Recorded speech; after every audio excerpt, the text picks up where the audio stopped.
Well, welcome everyone. I hope you're having a good day so far. My name is Eric Bryant, and so I've been part of the team at Mosaic, part of the team now at Gateway for the past 3 years. And so what I thought would be fun is to give you some ways to engage our post-Christian, anti-Christian, unchristian world. So I'll walk you through 7 principles that you can apply whether you're starting a church, a campus, a small group, a ministry, or frankly even a nonprofit. Right? These are real biblical principles that I write about in a book I wrote called Not Like Me.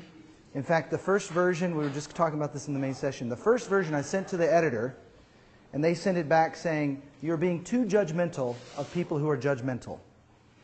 And I thought, oh, okay. And good point. So she sent it back and kind of rewrote it, changing the tone to a more accurate depiction of my journey from Pharisee to someone whose heart is broken for people who need Jesus. Original subtitle was Embracing the People Christians Love to Hate. They thought that was too harsh again. You know, in the end, this is some of what I'm sharing today is in there. In fact, if you go to notlikeme.org, you could read almost half of it for free. There's all the free sample chapters. You can listen to a chapter. So there's resources there, whether it's taking your group through it, a small group, or a church. In fact, the name Not Like Me was based on a church in Chicago taking my original book called Peppermint-Filled Piñatas, and they used that for all their small groups. They republished it as Not Like Me because that's the name the church gave the series, and the publisher liked that. So anyway, there's a few copies if you wanted to pick one up. But what I'd love to do is just kind of walk you through these things, and a lot of this is, you're going to hear a lot of our story about our time at Mosaic. Part of what I did at Mosaic originally was just a volunteer, and then I was asked to help with the high school group, and then Erwin asked me to help with high school and junior high, and I said, well, I'll make you a deal. If you make me work with junior hires, could I also help with college? I thought that was a good swap, right? And so I started helping with junior high, high school, and college, and when starting to work with college students, I was spending a lot of time at UCLA, and there was a few young adult groups over there, and so that was the origins of what became our West LA campus. So then I found myself, what I really love to do is starting campuses. So starting a small group that turns into multiple groups that turns into a campus, which is really what I do here now in Austin. Eventually what happened at Mosaic is I kind of started all these campuses, and you know, sometimes I was helping someone as they started, or I was starting it and someone was helping me, but eventually I was always replacing myself with a campus pastor, and so eventually I ended up overseeing all the campus pastors, which was fun for a while until I realized I wanted to do what they were doing. And so I've kind of promoted out of what I didn't really enjoy so much. And so bittersweet leaving Los Angeles, but I have lots of family. Everybody I'm related to is within 3 hours of Austin. And so wanted to be closer to reach cousins, aunts, uncles, but also just an amazing sense of calling. And getting Erwin's blessing and John's invitation, it all just is amazing how it worked out. But let me share with you some of these ideas. And first is, cause is what creates community. Okay? So a lot of times we kind of mess things up from the beginning. Some of the questions during the Q&A, sometimes church planners want an audience rather than to reach people. So we have to be really clear about what we're trying to do. Like literally, I found myself okay with being part of a team that's reaching people, whether I'm at the front or not. Like, is your goal to create community for people who don't have it, or is it to find an audience so that people will listen to you? If it's to find an audience for people to listen to you, there are a lot of great classes you could teach, Sunday school, you know, there's so many people looking for teachers. If that's really what you're calling, being a teacher doesn't necessarily mean you're called to create community as a church planner. Cause is what creates community. Give you an example.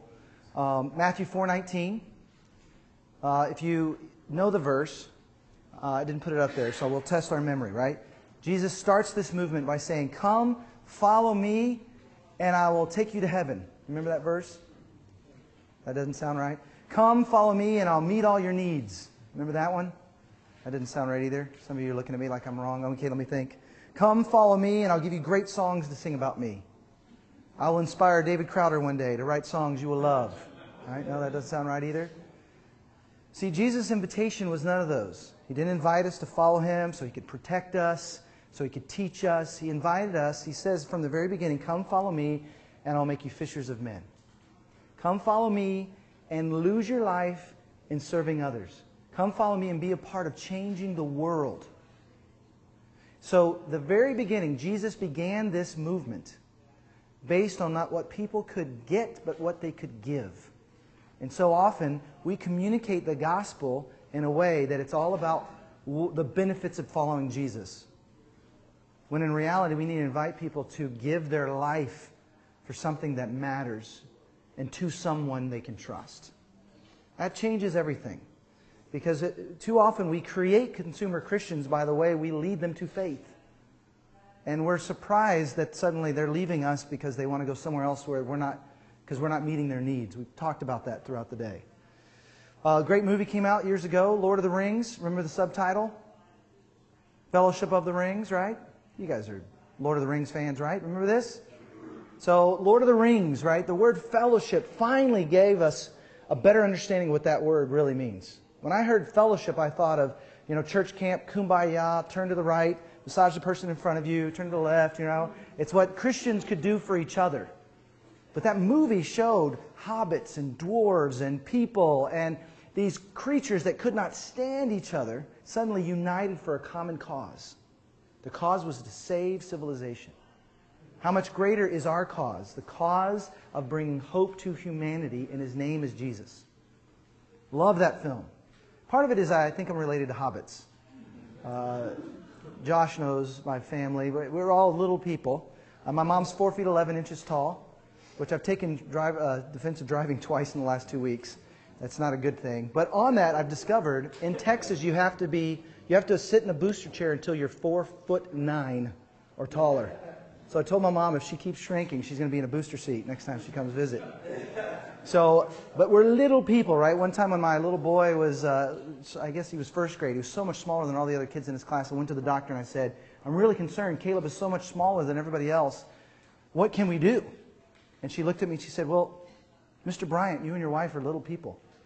So I, thanks a lot. I'm going back to the treehouse where I live and baking some cookies, but I'm not giving you any, right? But we love this hobbit, human, dwarf, elf. They hated each other, but they were bound by a common cause. That's how you create diverse community, when you are united around the cause of Christ. Why are we starting this church? Why are we starting this ministry? Is it to meet the needs of Christians better than they're being met somewhere else? Or is it to reach people that don't have community? That should be our cause. So, united around the common cause. Erwin just said this earlier. The church isn't here to meet our needs. We are the church here to meet the needs of the world. I don't even know if this book is out there, but my favorite book of Erwin's, and I haven't read the new one yet, it's called An Unstoppable Force. Fantastic book that I highly recommend. Next, 2, start meeting the needs of those around us. So make sure you have the right cause, Jesus' cause. You're not trying to build your kingdom, you're trying to build his kingdom. If you have the right cause, you're inviting people to the cause of Christ. Then, together, as a little core group, start meeting the needs of those around us. Are you guys familiar with the persons of peace in Matthew chapter 10? Jesus takes his network, his group of 70, and sends them out to serve. And he says to them, I want you to go and preach that the kingdom of heaven is near. Now that sounds like what a church planner does, right? Go out and preach. But then it says something interesting. It says, and start meeting the needs of the people around you. Cast out demons, raise the dead, heal the sick. Well, that's not what I signed up for. I want to preach, right? What do you mean, help people who have problems? But that sounds like too much work, right? I want to preach. See, it's both. Jesus wants us to go out and meet the spiritual needs of people in the context of meeting their relational, physical, emotional needs. We see it throughout the Scriptures. It's both, meeting the needs of people. We need to meet the physical, emotional, economic, and spiritual needs of those around us. We should pursue changing the environment and changing the individual. You see 2 different brands of Christianity, social justice or evangelism. You even see this in the missional movement. You hear people talk about missional communities and they serve the poor, but are they leading people to follow Jesus? And then you have others that are just trying to lead people to Jesus, but they're not helping people with genuine needs. It's got to be both. We're representing Jesus in this. There's this great passage, Acts 2:47, that says, in the early church was described as enjoying the favor of all the people and praising God. They were known for praising God and enjoying the favor of all the people. That sounds like an oxymoron. I know people that praise God, but they're not the same ones that are enjoying the favor of all the people.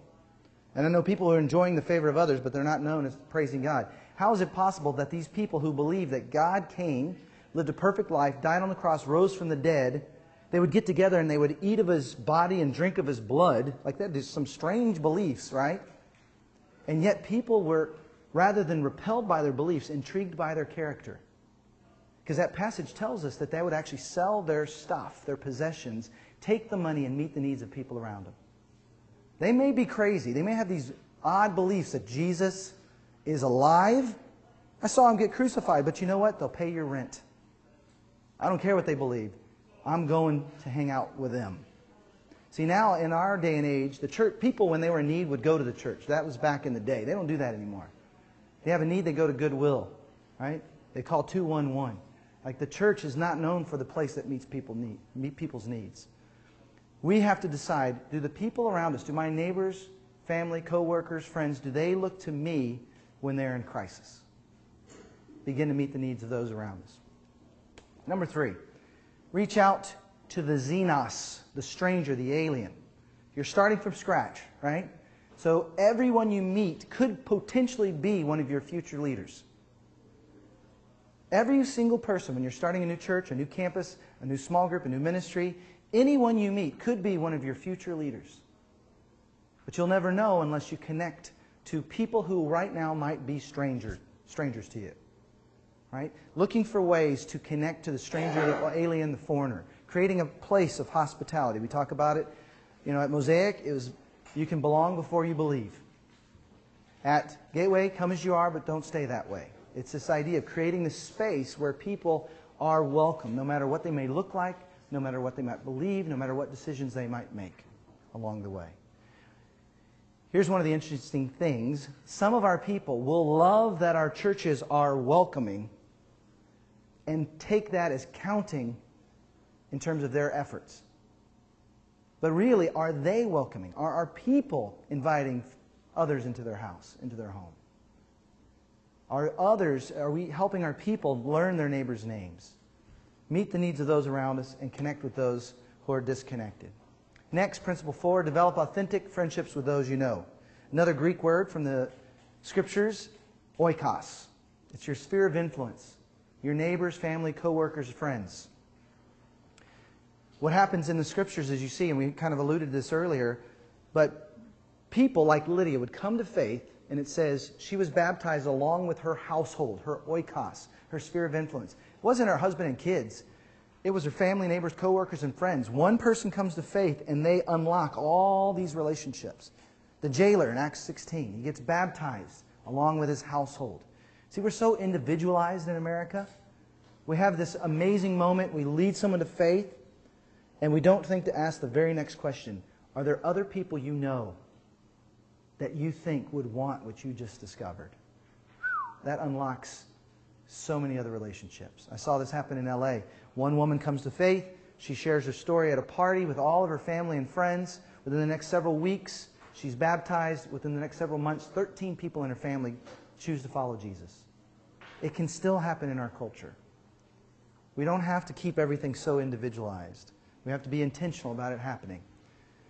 Consider, are we loving, serving, investing, and sharing with our family, neighbors, co-workers, and friends? What this means is it's easy to share your faith with someone you're never going to see again. Right? I grew up, we would share, we'd go on the streets of Waco when I was at Baylor, and we would share our faith, and we would talk about how we were persecuted. No, we were just not being wise, right? We weren't being persecuted. We just were walking into places we weren't invited. But it's easy to share with people you're never going to see again. You know who's hard to share your faith with? The people that see you every day, your neighbors. your coworkers, because then you're accountable to live the kind of life you've talked about. That's way more difficult. At Mosaic for years, Erwin at the beginning of the year would do a message on a party theology. That's really Luke 5:27 through 32. Parties give us a natural environment to build relationships. In other words, we had a woman in one of our small groups, and she said, I can't make it next week. I've got a play I'm performing in. And the small group leader was wise enough to say, oh, well, hey, guys, never mind about small group next week. Let's all go together to this play. And here they are at this play, and they meet this girl's family, her neighbors, her friends, her coworkers. And all of a sudden, that oikos has expanded, and they're doing what the church should be doing. They could have huddled up, studied the Bible, but why not live out the Bible next Tuesday night by getting to know some of the people around us? Jesus was willing to ruin his reputation to reach out to others who are far from God. And people are most open to God and discovering a relationship with him in the midst of life's major transitions. What I mean by that is this. If you continue to have relationships with people, no matter what they might look like, what decisions they might make, where they might be spiritually, do you develop authentic friendships with people who do not know God, who may not have any interest, you might be amazed at how suddenly, when they're in the midst of crisis, whether good or bad, they're going to look to you. But if we're not friends with people who don't look like us, don't make decisions like us, we won't be there for them when they need us. One time my wife, actually, when we moved to near downtown Los Angeles, a little town called Alhambra. It's about 7 miles from Staples Center. And we were living there, and we moved in, and my wife and I were expecting neighbors to come and welcome us, and they didn't. And so she has an idea. Why don't we make cookies for all of our neighbors? And I think, but we're the new ones. Like, we're the ones that should get the cookies, right? And so I said, well, okay, that sounds fine. Let's just keep a batch for us. Like, we're still new here. I want to celebrate, And it was amazing. We went to all of our neighbors, and all of them were so grateful we came by. Not one of us turned us down. Now, of course, it was easy because I had, at the time, a 2.5-year-old little boy who'd never had a haircut, curly, long, blonde hair. My wife was like 7 months pregnant, So we're hard to resist. I might have been easy to resist, but they're hard to resist. So we meet all these neighbors, and I was strategic. Every day after work, I would be outside at 5 o'clock watering my lawn because everybody else gets home at 5 o'clock. And so I'd be able to wave at people and say hello to people and start having conversations with people. And so, thank you very much. Battery pack. Which one? Yeah. Mike said to change your batteries real quick. All right. Sorry to interrupt. Okay. Communal service. Thank you very much. All right. So, in essence, so then what happens is, just started getting to know the neighbors, but in a superficial way, right? Yard sales, they'd come by, kids playing with each other, nothing really meaningful, superficial. All of a sudden, across the street, I'm gone.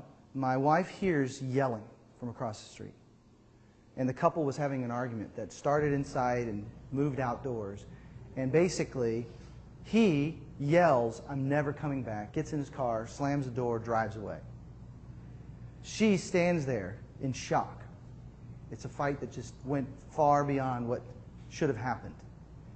So what ends up happening in that moment is she could have called her mom.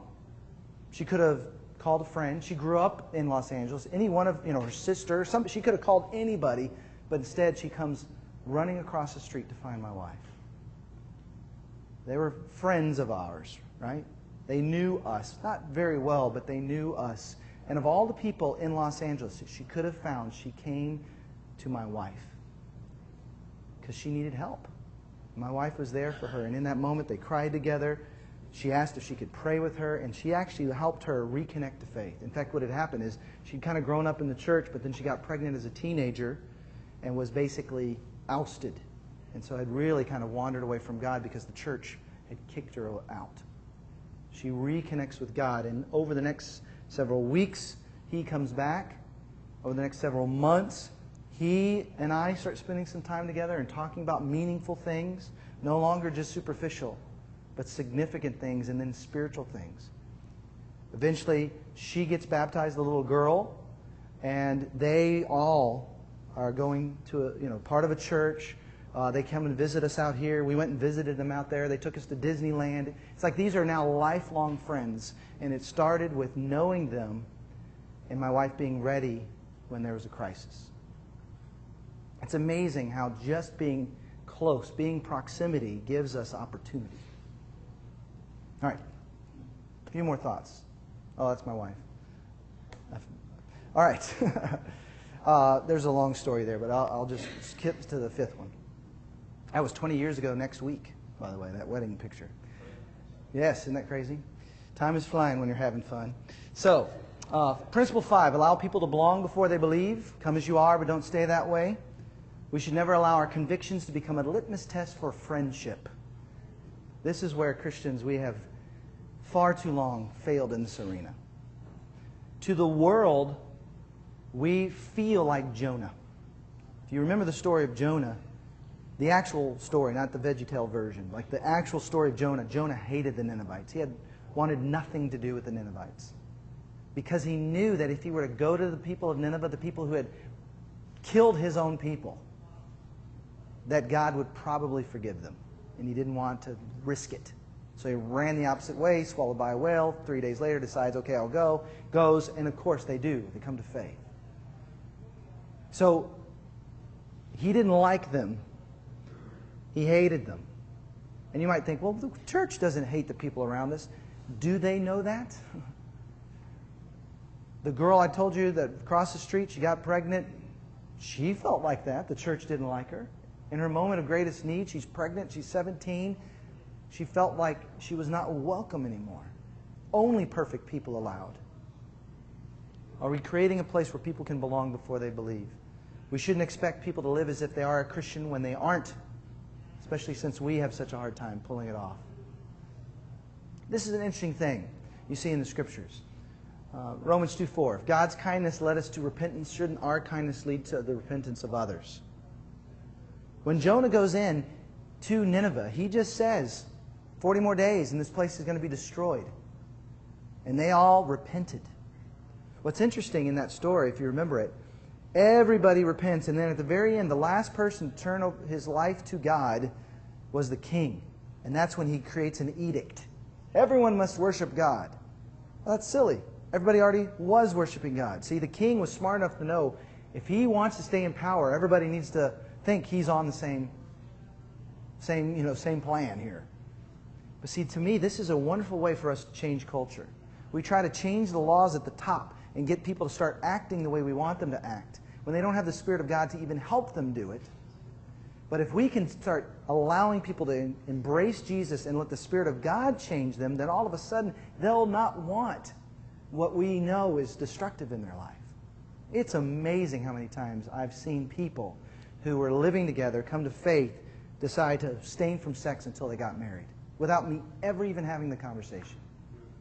The Spirit of God changes people's lives far better than we do when we impose ourselves and our values on people that don't have the Spirit of God to help them pull it off. Real quick story. There's a guy, when I was up in Seattle, we planted a church. And on our very first night of Youth Explosion 94, that was our big first kickoff youth event. Doesn't that sound like fun? Youth Explosion 94. The year was 1994. And 7 of us prayed, planned, prepared. The night came, not one teenager showed up. You know how embarrassing it is to be a youth pastor of no youth? Not one. Not even one teenager, right? So I told the other 6 adults, don't give up. Maybe some of the kids forgot, or maybe they need a ride. We're at the top of the hill. So a couple of us get in the car and start driving around looking for teenagers. Any teenagers we can find, right? So I drive to the bottom of the hill, and I see a kid all by himself playing basketball. I think, perfect, right? So I go up to this kid, and I say to him, hey, did you hear about Youth Explosion 94? And he looks at me like that was a weird question, and he says, no. I said, it's happening right now. You should come. And he looks over at his bicycle. So I read his mind. I say, oh, don't worry. You don't have to ride your bicycle up the hill. And I go over and I pick up his bicycle, and I put it in the trunk of my car. I said, come on, get in. And he did. So we start driving up the hill, and I turned to him and I introduced myself. I said, "My name's Eric. What's your name?" And he said, "Saeed Abdu." And I thought, oh. On the West Coast, we name our kids unusual things, right? People do that more and more. When our son was born, all of our friends started having babies, and we'd gone to Lamaze class. And the first baby born from our Lamaze class was named Fiona Maeve Zerwinski. This is before Shrek came out, right? Very unusual. I didn't know any Fionas, right? Fiona Maeve. The next little boy who was born from our class, his name is Planet Moses Boniface Canalis. True name. They call him Moses, I call him Pimo. That's just my little nickname for him. And our son, we knew we wanted to name him Caleb, which we didn't know any Caleb. It means courageous. And I wanted to give him the middle name Michael, courageous messenger. Because if he doesn't like Caleb, he can go by Michael. It's a kind of a family name. But my wife wanted to give her maiden name because she's one of 3 girls. So she wants that name to continue. But her maiden name is Ellis. Caleb Ellis. I was like, that's not going to work. Like, if he doesn't like Caleb, he's certainly not going to be able to go by Ellis. Like, remember, we're little people. This is not going to work. So literally for 2 days, she had a C-section. So we were in the hospital for a while, and the nurses kept saying, "You got to give us a name. You got to give us a name." And so we couldn't agree, and finally just named him Caleb Michael Ellis Bryant. Poor guy sounds like a law firm, right? But his name now means courageous messenger in a field. It wasn't exactly what I was going for, but all these are kind of unique names. But Saeed Abdu, that was very, very unique. I'd never heard anything quite like that. And as I continued to talk to him, I discovered he was from a country called Eritrea, which is next to Ethiopia. And then I discovered he was Muslim. And I remember thinking, as I'm driving up the hill to Youth Explosion 94, of all the kids I could have picked up in this moment, I picked up Saeed. Well, I turned the corner, and there was another teenager there along with her dad. Youth Explosion 94 was on, right? We now had 8 adults and 2 kids. And we played together, had a great time together. And here's the amazing thing. Both Christy and Saeed kept coming to youth group for the next several years. In fact, Saeed would come every Wednesday night, even as he went to the mosque on Fridays. Then he started bringing friends. He brought more friends over the next 4 years than anybody else. And it was amazing. And I remember preparing for this conversation, a debate, right? I wanted to share with him how my God could beat up his God, right? And so I prepare, I study up on Islam, and then we sit down and I start to talk to him about how, I'm right and he's wrong. And all of a sudden he says, I don't really know much about Islam. My parents just drag me to the mosque every Friday. I thought, wow, we have more in common than I thought. Christianity is just like that, It's just on Sundays that people are dragged, right? But over the course of those next several years, he never stepped across that line of faith to trust his life to Jesus. But I had the opportunity to share with him how when he was ready. But several of his friends did. So at the end of the 4 years, I was about to move to Los Angeles. He was about to graduate high school, and I asked him, I said, "Saeed, I need to ask you, why did you keep coming all these years?" And he looked at me, and I'll never forget what he said. He said, "You were my first friend." And I was caught off guard. I didn't expect that answer.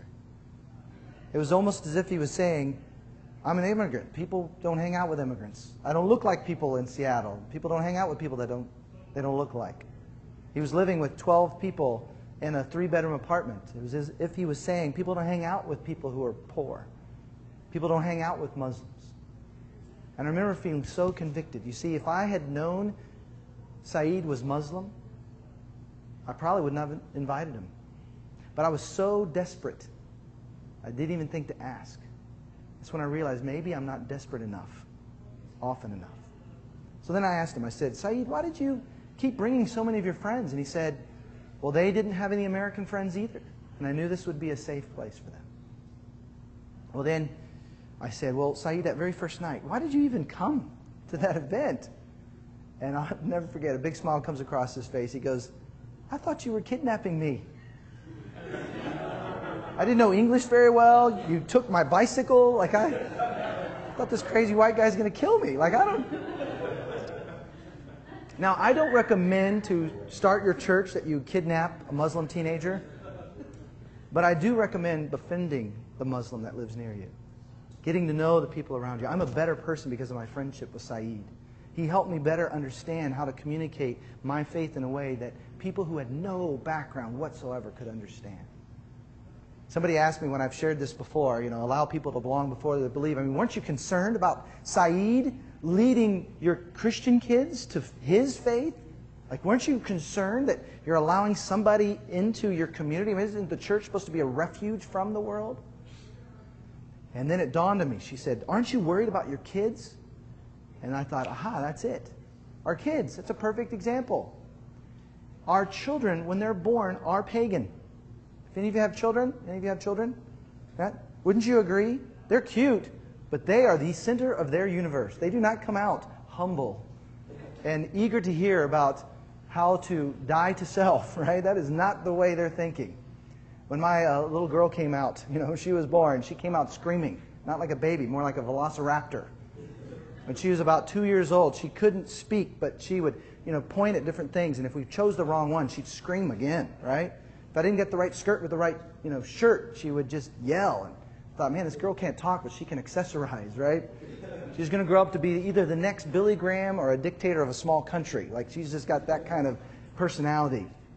When she was 3, I asked her, I said, Trevi, when you grow up, do you want to be a leader? She looked at me at 3 years old and said, I'm already a leader. It's like the dumbest question I'd ever asked, right? It was funny because at that time, every morning, my son would wake up first and he'd go into the living room. He was 6 years old at the time, and he'd turn on SportsCenter. You know how proud it is to be a dad who wakes up to the sounds of da-da-da, da-da-da? Like, I was so proud of him. But here's where he disappointed me.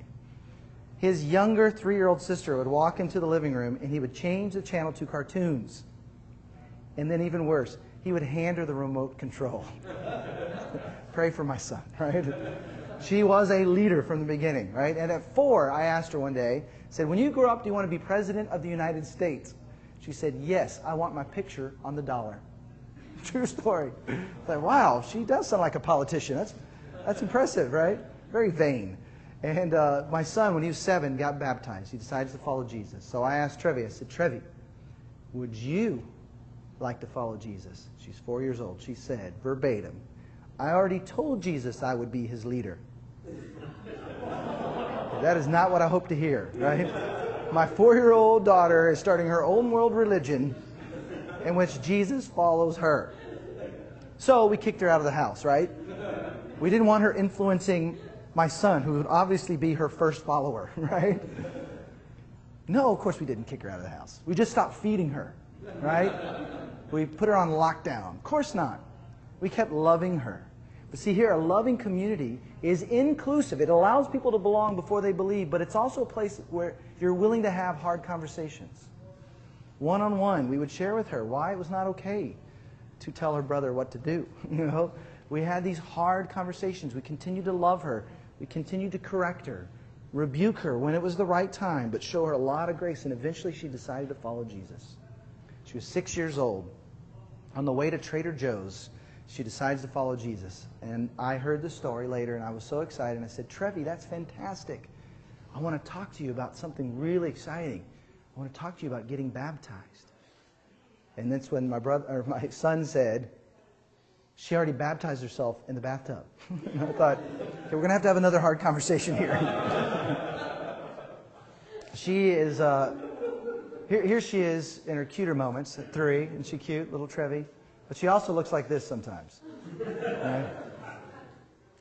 But allow people to belong before they believe. We do that with our children. Why is it so hard to do it with other people's children? I had a conversation with a guy, a pastor in this town, who said, Sundays is for the saints. And I pushed back a little bit. I said, well, but if your framework is Sundays for the saints, what about 1 Corinthians 14 that says, don't forget the unbeliever in your midst? What if your pastor's only speaking to people of faith? He's not going to be able to, the people in your church aren't going to be able to translate the message of Jesus to people who don't know God because they've never heard it explained in a way that people who don't know God would understand it. And he says, all I know is Sundays is for the saints. And then it dawned on me again, children. So you guys talk so much, about adoption, and you guys are doing so many great things in the city. What if there's a 12-year-old foster kid that comes on Sunday? Are they still welcome?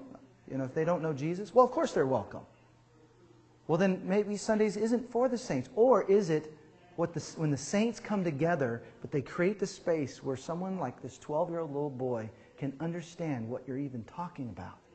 who you're singing to. See, it doesn't mean that we have to be seeker-driven. It means we need to create the space where we obey the Scriptures. Don't forget the unbeliever in your midst. Sundays is not the church. Building is not the church. The church is made up of people who follow Jesus, and we should be creating communities where people who don't yet follow Jesus feel welcome and have the chance to determine if Jesus is who He says He is. Number 6, raise up a team of leaders to replace you. This is a little principle we used at Mosaic, the idea of ministry through a pastor, an assimilator, and a catalyst.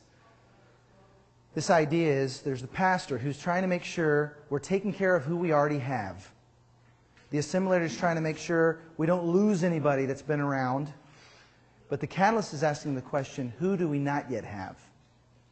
The idea here is we need to make decisions based on who's not yet here rather than who's been here the longest. Just like Erwin said earlier, we need to be the voice for the people who don't have a voice, representing those that we are called by God to love, serve, and reach. And I would say in that order. A great example of this, Titus in the Scriptures moves to Crete. Paul leaves him there. And if you remember in Titus chapter 1, verse 5, it says, I left you in this island of Crete to appoint elders. And here's what an elder looks like. And he describes a very spiritually mature person. And then Paul acknowledges, it's almost as if he knew Titus would be like, wait, I'm supposed to do what? Elders? You're talking about very mature people. Because then Paul acknowledges, I know that the Cretans themselves even refer to themselves as lazy, evil, gluttonous brutes. Paul's saying, I want you to turn lazy, evil, gluttonous Cretans, which by the way is still not a complimentary word. Cretan is not a compliment. I want you to turn Cretans into spiritually mature Christ followers. See, our best leaders of the future are already leading now. They just don't necessarily know Jesus. Our best musicians right now are already great musicians. They just may not know Jesus. See, the way we create community is connect to the cause of Christ, meet the needs of the people around us, meet people we don't already know, invite them into our sphere of influence, and allow people to belong before we believe.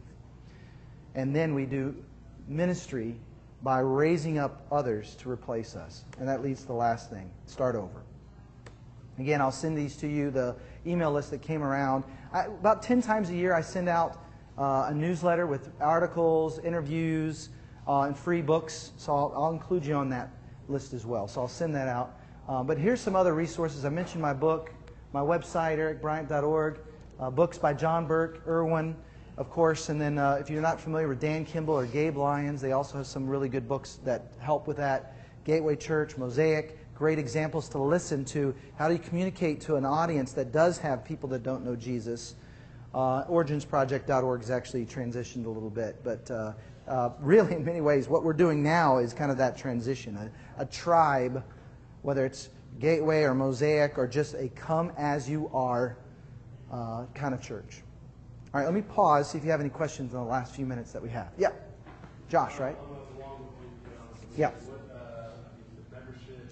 Yeah. Great question. So he's asking about what do you do about leadership? Right? If you have people at various degrees of spiritual influence, what about when can they lead? Erwin said something earlier, I hope you heard, which I thought was really, really good. We are reticent to put a prostitute in charge, but we're for some reason okay with putting a Pharisee in charge. Right? So Mosaic has a really interesting process that if you go to mosaic.org/FAQ, you'll see how everyone is a member of Mosaic, no matter where you might be spiritually, but then there's a process to join their volunteer staff. Took the word Campus Crusade for Christ uses.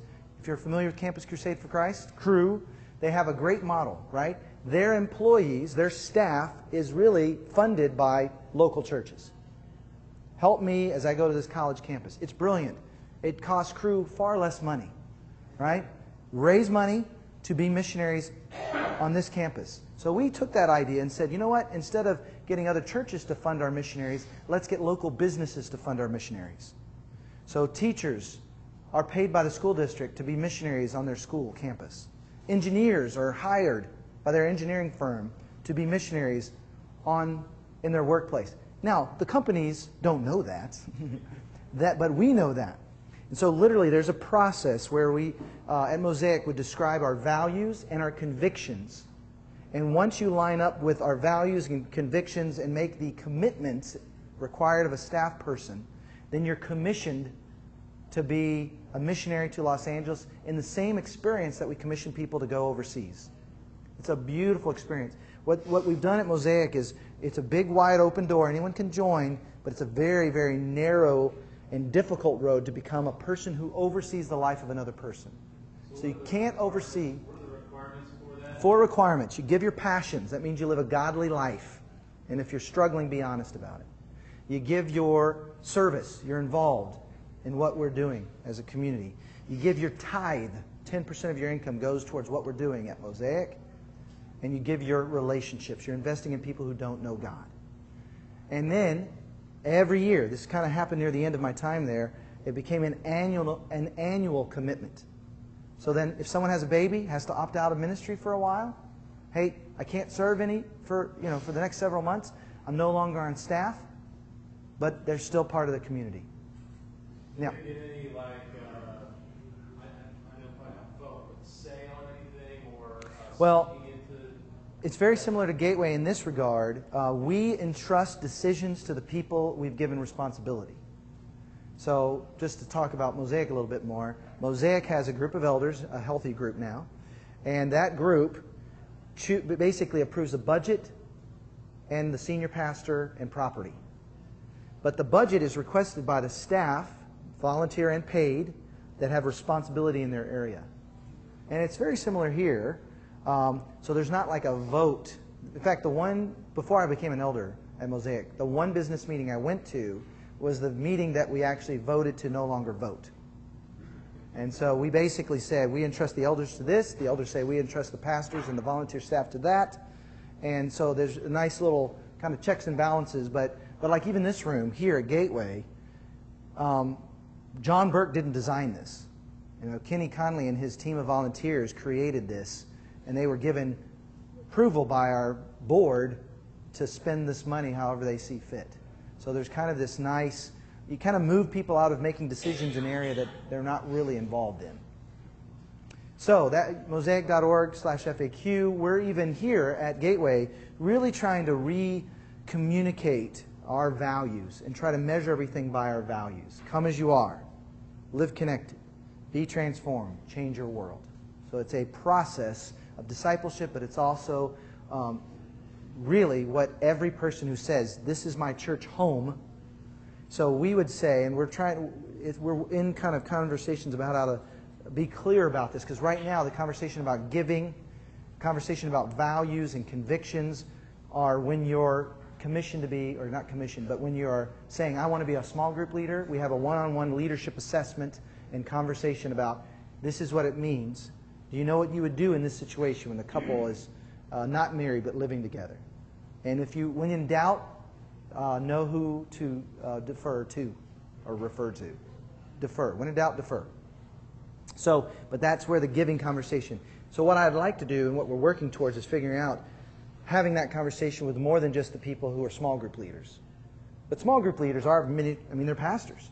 They are overseeing the life of another person. So it's really not until someone says, or someone is pointed out as, you know what, I think they could be a leader, or they say, I want to be a leader, that a lot of our conversations about our values and convictions come up. Because it's then that we're going to entrust the lives of people to you.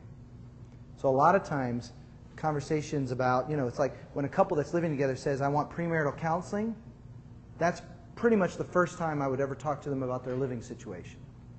Because they've asked. We're not trying to convert anyone or get anyone to do anything. We're just trying to help people who've asked for help. And our solution is Jesus and the way of Christ. So to me, that really helps. It's like somebody, are you trying to get me to change? I'm not trying to do anything. But if you're asking me where I've found life, it's in the person of Jesus. And it's by living the way of Christ, which you see in the Scriptures. So, great question. Very common but important thing to wrestle through. clearly communicating what does it mean to be a leader in this context, but knowing when to have the hard conversations is really important. A lot of times, pastors, let's be honest, sometimes we can be cowards. We try to have the hard conversations from the stage. It's easier. You know something's happening over here, you kind of talk to everybody about what's happening over here because you are not courageous enough to sit down with the person you really are communicating to. So knowing when to have those hard conversations, caring enough to have those hard conversations is really important. Another question. Yeah, Ken. Yeah, Eric, you came from another church with this, the day is not like me. Coming into a church where you had people that maybe didn't fully adopt that, how did you help people transition? You can tell them about those circumstances. How did you help people to ingest it, to be incarnate of their soul? Yeah. So the question, really, how do you help people who aren't on mission to become people who are on mission? I really liked kind of what we talked about a little bit earlier today, but I would have added to that this idea of how did you find faith? Who was it that God sent to you? He cared so much about you that He brought you into their life. And then help people see God cares so much about the person you work next door to or live next door to that He sent you. It's almost like once you have a friend you care about that doesn't know Jesus, it changes everything. Changes everything. Quick story. There's a girl named Maria who was in our small group, or she was in the youth group. She came to faith and kind of actually, I asked her if she'd start a group. She was a senior. I encouraged her. It's her senior year in high school, last chance to reach people. She said reluctantly, okay, I'll do it. And I put my wife in that group with her. And for the next several weeks, it was just my wife and her. And she would invite her friends, and they wouldn't come. But in the context of those 6 weeks, where it was just the two of them in a very, very small group, she confessed she was having sex with her boyfriend to my wife. So then we sat down, me, my wife, this girl, Maria, and her boyfriend, and we kind of walked them through the next steps, and they decided to break up, and he got involved in a guy's group. Maria kept going to the girls' group. Well, the next thing that you know, some of the friends started coming to the group, and she was asking lots of questions about what does the Bible say about sex, and why isn't that good, and all these questions. And all these girls started coming, and then soon 5 girls came to faith. This is over the course of several months. And I came up to Maria one day and I said, Maria, this is like stunning. You've got your 5th friend now that's come to faith. What happened? No one was even coming. She said, I would invite my friends to small group, and they would say, why should we come? And I would say, because God can change your life. And they looked at me in the eye and said, well, He hasn't changed yours. And that's when I confessed to your wife, I'm living a duplicitous life. I'm a hypocrite. And then they saw my life change, and they started asking me about the Bible. And I didn't know the answer to the question, so I would ask your wife about the Bible. So it's funny. I mean, here's a youth group. Youth pastors, we usually say, read the Bible, don't have sex. Those are like the 2 messages youth pastors have, right? She was doing the opposite, not reading the Bible and having sex. But once she started trying to reach her friends, she had people she cared about. It's kind of like what Erwin said earlier. She was too busy to keep falling back into sin. It wasn't like stop sin, don't have sex, don't have sex. That didn't change her. It was try to reach your friends. Don't you care about your friends? And it's like caring for someone where she finally was willing to give that up. They saw a change in her life. They wanted what she had. That's how things changed. And so really helping people connect their heart to someone else. Here's the other thing that's interesting, and I've seen this, Bruce can maybe attest to this. Gateway has done such a good job of creating that space that a lot of people may be strong in word, but there's too many of our people who say, oh yes, I love come as you are, but don't stay that way. I love that our church does that. Doesn't mean they're inviting anybody. It doesn't mean that's how they're living their life. And so that's what we're trying to do. And it's literally helping them. Sometimes it's children. When they have a kid, all of a sudden they care about someone more than themselves. But it could be someone who gets sick in their life or someone who's struggling in their life that they finally care enough to let God change them because they didn't care about anyone before. Great question. 2 minutes. Other questions? I want to make sure I can give you that full 15-minute break. One last question. Yeah. What are some of the metrics or benchmarks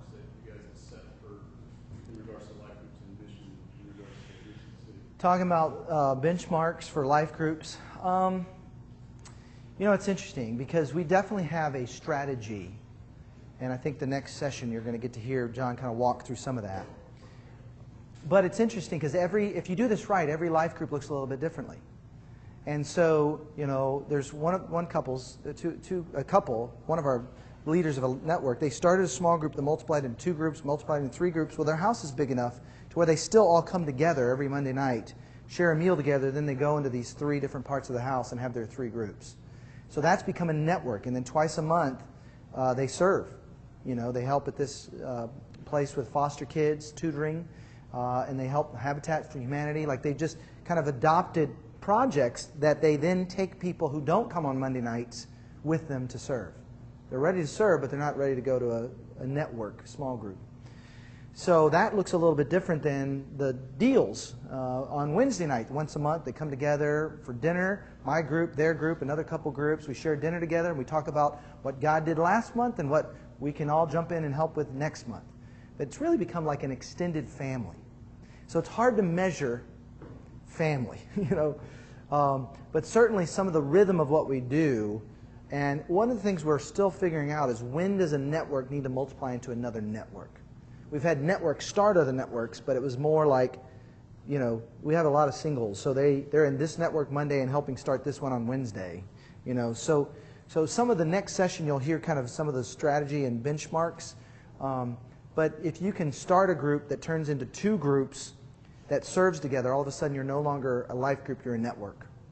That's kind of a simpler way to say it. Well, so glad you guys are here today. I know these next 2 sessions and even tonight are going to be powerful.